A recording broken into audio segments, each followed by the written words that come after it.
Hello dear students. मेरा नाम अनिल कुमार श्रीवास्तव है।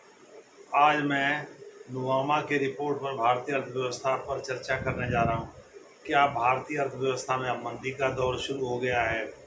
यही आज का प्रश्न है और जिस पर नुवामा की रिपोर्ट हम पढ़ेंगे। नुवामा ने वैसे ज़्यादा फोकस स्लो डाउन पर ही किया, यानी मंदी पर ही किया है। उसने इसके पॉजिटिव साइड को बहुत कम उकेरा है। हम उसकी चर्चा करेंगे। उसने बताया है कि भारत में क्रेडिट ग्रोथ जो है, यानी बैंकों द्वारा जो कर्जा दिया जाता है या एनबीएफसी कंपनी द्वारा जो कर्जा दिया जाता है लोगों को, वह 16% से घट करके 9% रह गई है। यानी लोग बाजार में पैसा कम डाल रहे हैं। इसी की वजह से तो सब प्राइम क्राइसिस हुई थी, यही कंजम्पशन बढ़ाने के लिए। जीएसटी कलेक्शन भी 2023 के अंत तक 11% था, जो घटकर पिछले साल इसी महीने यानी दिसंबर के महीने तक, इसी महीने नहीं दिसंबर के महीने तक 6.2% रह गया था। एक्सपोर्ट्स भी डबल डिजिट यानी करीब 11% करीब था, जो गिर करके 6% पर आ गया है। कोर सेक्टर में इन्होंने 8 सेक्टर को लिया है, जिसमें पावर है, कोल है, स्टील है, आयरन है, ये सब आते हैं। टेलीकम्युनिकेशन है, ये सब जो इंफ्रास्ट्रक्चर से ज़्यादा रिलेटेड हैं। इंफ्रास्ट्रक्चर ग्रोथ जो है ये भी काफ़ी स्लो डाउन महसूस कर रहा है। दूसरे शब्दों में इसमें भी गिरावट आ गई है, इसमें मंदी का दौर शुरू हो गया है। इसके अलावा डीजल कंजम्पशन भी गिरा है, पेट्रोल कंजम्पशन भी गिरा है। जाहिर है पैसेंजर व्हीकल अगर लोग खरीद रहे हैं तो उससे उसका इस्तेमाल कम कर रहे हैं, जबकि पैसेंजर व्हीकल का सेल भी गिरा है, वो भी स्लो डाउन की ओर है। भारत की सबसे बड़ी कार निर्माता कंपनी मारुति ने खुद ही कहा था कि भाई उसके कार की सेल गिर रही है। दूसरे नंबर पर महिंद्रा आता है, तीसरा टाटा है, इसके बाद से और भी बहुत सारे हैं भारत के जो कि स्लो डाउन एक्सपीरियंस कर रहे हैं।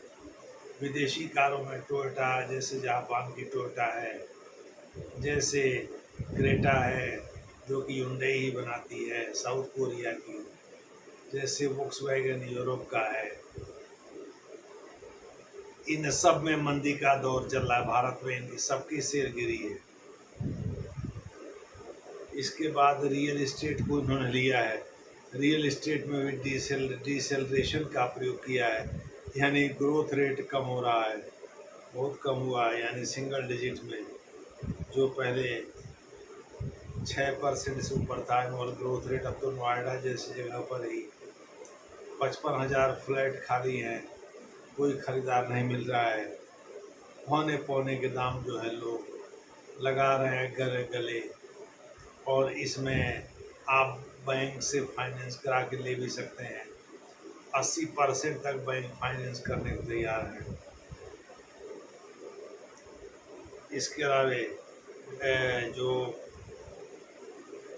गवर्नमेंट एक्सपेंडिचर ओवरऑल है उसमें गिरावट आई है।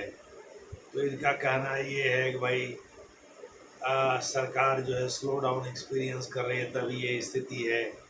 वैसे भी डोनाल्ड ट्रंप साहब जो अमेरिका के वर्तमान राष्ट्रपति, उन्होंने भारत को डेड कॉलोनी इकॉनमी कहा था, क्योंकि भारत जो है पर जब रेसिप्रोकल टैरिफ लगाया था, जिसकी चर्चा हम आगे वाले वीडियो में करेंगे। रेसिप्रोकल टैरिफ 25% लगाते हुए ये बात कही थी। उन्होंने कहा था कि भाई भारत चाहे तो अमेरिका से तेल भी ले सकता है, डिफेंस इक्विपमेंट भी ले सकता है। उसको एक्चुअली यह कचोट रहा है कि भारत रूस की इकॉनमी को क्यों आगे बढ़ा रहा है। वह आज भी अमेरिका के घिसे पिटे परंपरागत नीति पर कायम है। वह रूस को कमज़ोर करना चाहता, यूक्रेन को इसीलिए सपोर्ट कर रहा है। और यूक्रेन इस बात से गदगद है कि भाई उसको पश्चिमी देशों का सहयोग मिल रहा है, जबकि उसके 7 से अधिक इलाकों पर रूस का कब्जा हो चुका है। जो रूस से सटे हुए यानी जो पूर्वी इलाके हैं उन पर रूस का कब्जा हो चुका है, चाहे वो जेपरेजिया हो, चाहे लुहांस्क हो, चाहे डोनेट्स को हो, चाहे वो खार्किव हो, इन सभी जगहों पर, क्रीमिया पर तो बहुत पहले ही कब्जा कर लिया था, 2015 में ही कब्जा कर लिया था। मैं क्रीमिया को इसमें शामिल नहीं कर रहा, वो तो दक्षिण में स्थित है। मैं दक्षिण और दक्षिण पूर्व के इलाकों की चर्चा कर रहा हूँ जो कि रूस से सटे हुए हैं। उन सब पर रूस धीरे धीरे कब्जा करता जा रहा है। कुर्स्क क्षेत्र पर भी लगभग उसका कब्जा हो ही गया है। थोड़ा सा बचा हुआ, अगर यूक्रेन हार जाता है तो इसका मतलब नाटो भी हार गया, अमेरिका भी हार गया। अब इन्होंने बताया है कि भाई जिन चीज़ों पर सरकार को ध्यान देने की ज़रूरत है, यानी गवर्नमेंट को पॉलिसी इंटरवेंशन करना पड़ेगा, इनका कहना ये है। यानी सरकार को नीतिगत फैसले लेकर के इसमें दखल देना ही पड़ेगा। केवल प्राइवेट सेक्टर के भरोसे छोड़ने से काम नहीं चलेगा। Power growth sorry rural growth पर सरकार को ध्यान देना पड़ेगा, क्योंकि इसमें एग्रीकल्चर का 4% एनुअल ग्रोथ रेट का जो टारगेट तय हुआ था 2000 में, वह आज तक अचीव नहीं हो पाया। उसे अचीव करना, साथ ही जो फूड प्राइसेज हैं उनको बढ़ाना है, एग्रीकल्चरल जो प्राइसेज हैं उनको भी बढ़ाना है, जिससे किसानों को फ़ायदा हो। किसान सम्मान निधि के तहत 3 महीने 4 महीने पर 2000 रुपये दे देने से काम थोड़ा चलता है, सालाना 6000 रुपये दे देने से। इनके हिसाब से जो कृषि उपज है उनकी कीमत काफ़ी कम है मार्केट में। उसी प्रकार से कॉर्पोरेट सेंटिमेंट का ये है कि भाई फ्री कैश फ्लो पर वो फोकस कर रहे हैं बजाय कैपिटल एक्सपेंडिचर के। यानी पूंजी लगा करके नई फैक्ट्री लगाने से बेहतर समझ रहे हैं वो कि भाई जो कैश में काम हो सकता है उसी को करो। इससे उनका ग्रोथ रेट नीचे जा रहा है। और पिछले साल तो 1800 से अधिक अरबपतियों ने भारत को छोड़ भी दिया। ये भी एक आंकड़ा है, यानी अब तक लगभग 15,000 अरबपति देश से बाहर जा चुके हैं जब से नरेंद्र मोदी भारत के प्रधानमंत्री बने हैं। ऐसा तमाम रेटिंग एजेंसीज का मानना है। कांग्रेस का भी जो प्रिंसिपल विरोधी दल है वो तो मोदी को घेरने में लगी ही रहती है, उसका भी यही कहना है कि भाई डेड इकॉनमी है भारत की। राहुल गांधी खुद ही बोल रहे थे कि अमेरिका के राष्ट्रपति ने भी डेड इकॉनमी कह दिया, तो भारत की अर्थव्यवस्था कूड़े कूड़ेदान में चली गई है, जबकि सच्चाई ऐसी नहीं है। इन्होंने कहा कि जो सरोकार जिस पर ध्यान देने की ज़रूरत है, सरकार को पॉलिसी इंटरवेंशन करके इन्वेस्टमेंट बढ़ाने की ज़रूरत है या कैपिटल एक्सपेंडिचर बढ़ाने की ज़रूरत है, कैपिटल फॉर्मेशन की ज़रूरत है। वो एरिया जो कंसर्न के हैं उसमें रूरल ग्रोथ बहुत ज़रूरी है, ग्रामीण विकास बहुत ज़रूरी है,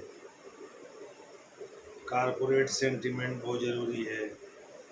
और इन्होंने कुछ पॉजिटिव पॉइंट्स भी नोट किए हैं। इनका कहना ये है कि डायरेक्ट टैक्स कलेक्शन में वृद्धि हुई है, या डबल डिजिट को लगभग टच कर रहा है, वो पहले सिंगल डिजिट में हुआ करता था। फॉरेन एक्सचेंज रिजर्व भी बढ़ा है, 600 अरब अमेरिकी डॉलर से ऊपर का भारत के पास फॉरेन एक्सचेंज रिजर्व है। दुनिया में सबसे ज़्यादा तो चाइना का है। चाइना के जीडीपी में 55-56% तो योगदान उसके इंटरनेशनल ट्रेड का है। भारत को भी ये करना पड़ेगा, ट्रेड बढ़ाना पड़ेगा। और विश्व स्तर पर भी इन्होंने कहा है, इसीलिए विश्व स्तर पर इन्होंने कहा है भाई ग्लोबल डिमांड जो है कम हुई है, काफ़ी कम हो गई है, जिसकी वजह से भारत सप्लाई चेन जिस पर फोकस कर रहा है, जिसमें चाइना को मात देने की कोशिश कर रहा है, वो ड्विंडलिंग स्टेट में है, यानी कमज़ोर हालत में है। इन्होंने जो पॉजिटिव पॉइंट बताया उसमें डायरेक्ट टैक्स कलेक्शन बढ़ा है, नंबर 2 फॉरेन एक्सचेंज रिजर्व बढ़ा है, नंबर 3 इलेक्ट्रॉनिक्स मैन्युफैक्चरिंग में भारत आगे गया है। इनका कहना ये है कि भाई इन तीनों क्षेत्रों में भारत जो है का ग्रोथ रेट शानदार है, यानी डबल डिजिट के आसपास है। तो इस प्रकार से भारत का ग्रोथ रेट दुनिया में सबसे ज़्यादा है, लेकिन भारत के तमाम सेक्टर चिंता के विषय हैं, जिसमें 8 कोर सेक्टर्स हैं इंफ्रास्ट्रक्चर के। सरकार को दखल देकर सरकार केवल इस रोमांस पर काम ना करे कि पीपीपी मॉडल अपना लेंगे काम ठीक हो जाएगा। दूसरे शब्दों में जॉन मेनार्ड केन्स की तरह से इस सेकेंड वर्ल्ड वार के बाद विश्व की अर्थव्यवस्था चौपट हो गई थी। उन्होंने उसे उबारने के लिए जो डेफिसिट फाइनेंसिंग का कॉन्सेप्ट बताया, लगता है गवर्नमेंट को वही करना पड़ेगा, तभी जा कर के। अब पॉलिसी इंटरवेंशन सरकार अतिरिक्त नोट छाप करके करती है, एग्जिस्टिंग है उसके पास जो खजाने में पैसा है उसी से करती है। यह तो देखने वाली बात होगी, लेकिन सच्चाई यही है कि सरकार को दखल देना पड़ेगा, खास करके कोर सेक्टर के ग्रोथ रेट को बढ़ाने के लिए, क्योंकि इसी की बदौलत सरकार ने 8.4% का ग्रोथ रेट 2023 के अंत तक प्राप्त किया था। खैर, 2025 में क्या होगा यह तो पता 2026 में ही चल पाएगा, लेकिन अभी बहरहाल सरकार को काम करने की ज़रूरत है भारतीय अर्थव्यवस्था को बूस्ट करने की, और विपक्ष के मुंह पर तमाचा जड़ने की। धन्यवाद।